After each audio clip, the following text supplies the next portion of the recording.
Do you find as a leader that to get things done, you tend to use your authority in your position to be able to tell people what you want them to do? Well, that's certainly where I was throughout my military and corporate career, and it never seemed to get the results that I needed from working with people. If that's you, stick with me, because this week I want to help you to look at it a different way and to do things in a way that people end up wanting to do what it is that you want them to do.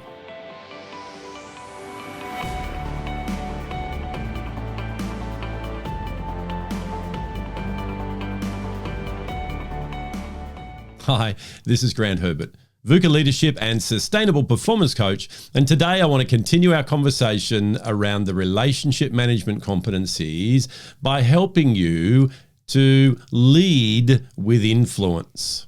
Influence is totally different to power. Power is something that you have.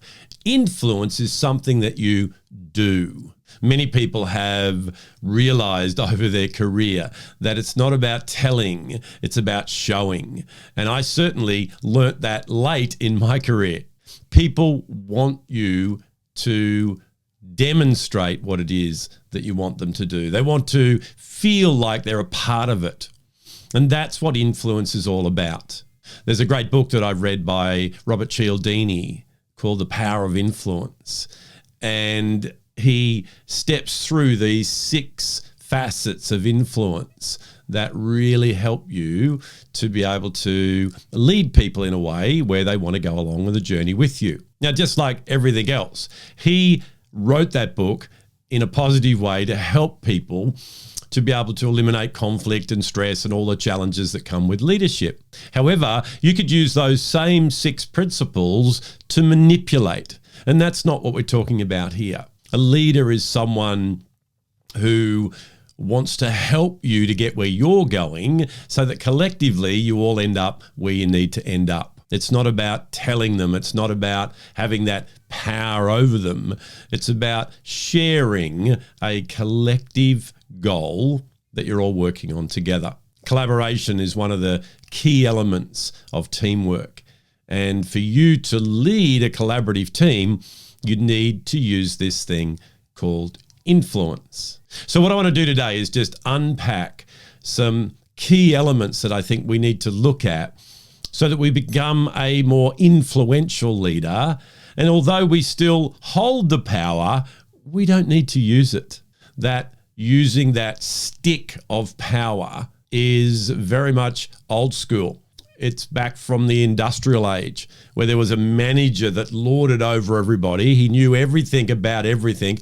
Nobody knew anything except what they were told to do. In this volatile, uncertain, complex, and ambiguous world that we live in right now, that doesn't work. In fact, it didn't work all that well back then. So we want to make sure that we're the type of leader that people want to follow, where they get up of a morning and they go to work happy and ready to serve using the skills and the gifts and the talents that they've got, a leader that cares about them. So let's consider 5 key ideas around this area of influence. Number 1 is communication. We talked about this a couple of weeks ago. Communication is one of the most powerful tools that a leader needs to master. We're talking about the fact that communication is more than one way. It's not about telling. It's a collection of listening and telling and receiving and encoding and decoding. And if you didn't get to listen to that episode or watch it, go back and find the episode on communication. Communication's a process, and people need to be communicated with in a way that is the way they learn. It's not a matter of just communicating the way you need to be communicated to. We need to give people what they need, so in turn they can give us what we want. Communication is a vital area for every leader. And unfortunately, one of the big challenges in organizations is that people think communication has taken place. Okay, I've told them something, I can go away now and that'll get done. No, communication is far deeper than that. And an influential leader must be able to communicate clearly, concisely, with credibility. But communication is not enough. The second thing that we need is consultation. We're in this together. This isn't about the leader needing to just dictate everything. This is getting consultation and buy-in from other people, asking them questions, getting their input. And does it mean that everything that they say needs to be done? No. It means that everybody's involved and therefore they are driving themselves, not needing you to do that. Listening to people tells them that they're valued, considering the fact that they may even have some input which is valuable is something that a lot of people don't get working under the leader that they're working under. So making sure that you're asking others for their input regularly, asking them what they feel, what they think, what they hear in what it is that you're saying, getting a deeper understanding with the individuals and the collective within your team. Number 3 is compassion. A compassionate leader cares about their people. They seek to understand rather than just want to be understood. A compassionate leader has empathy and sees things through the lens of those that they lead. If they don't understand, they ask questions. They're curious. And this compassionate leader is what people want to follow. Number 4 is commitment. Committed to yourself, committed to the cause, committed to your people.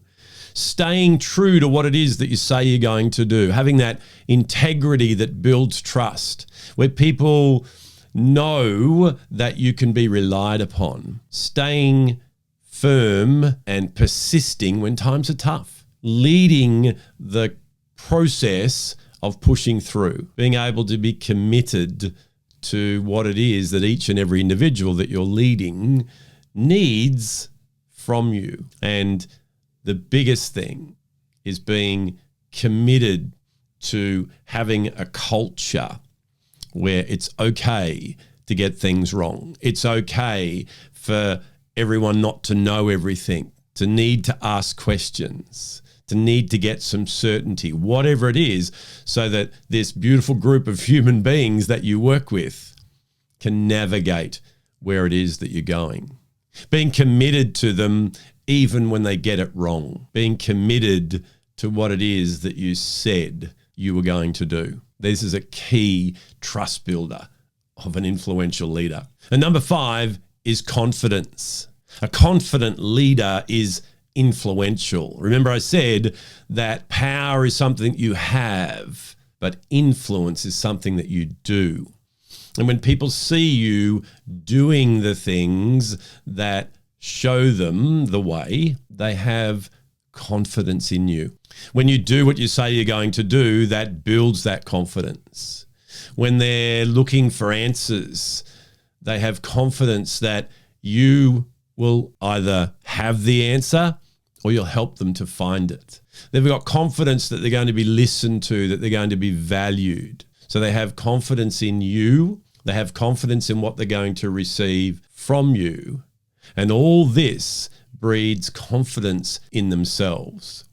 When the people that you lead are confident in their own abilities, the competence to do what it is that you all need to do to get where it is that you need to go goes to another level. Influential leaders have power, but they don't need to use it. They draw on that inner certainty, compassion, and empathy. They use their confidence. They give credit where it's due. They let people know when they make mistakes. All these things that go against those internal uncertainties that we might have. They're the things that make people want to follow you.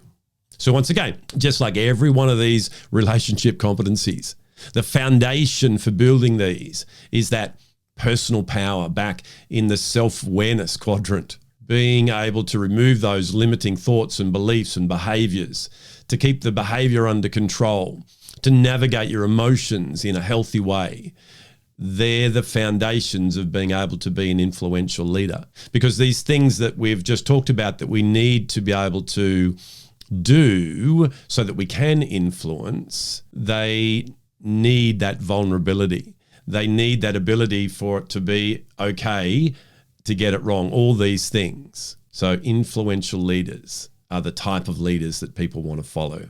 So what about you? What is it that you could do to become more influential within your team, within your organization? Consider which one of those areas you're going to work on first. And just like with everything else, start a journey of incremental change where you look at one thing that you can shift in your mindset and in your behavior so that you can become the type of leader that people want to follow. Well, that's it from me for another week. Join me again next week as we continue to build on these relationship management competencies so that we can be the type of leader that works well with others and gets them to go where they want to go without all that conflict and stress. I'll see you then.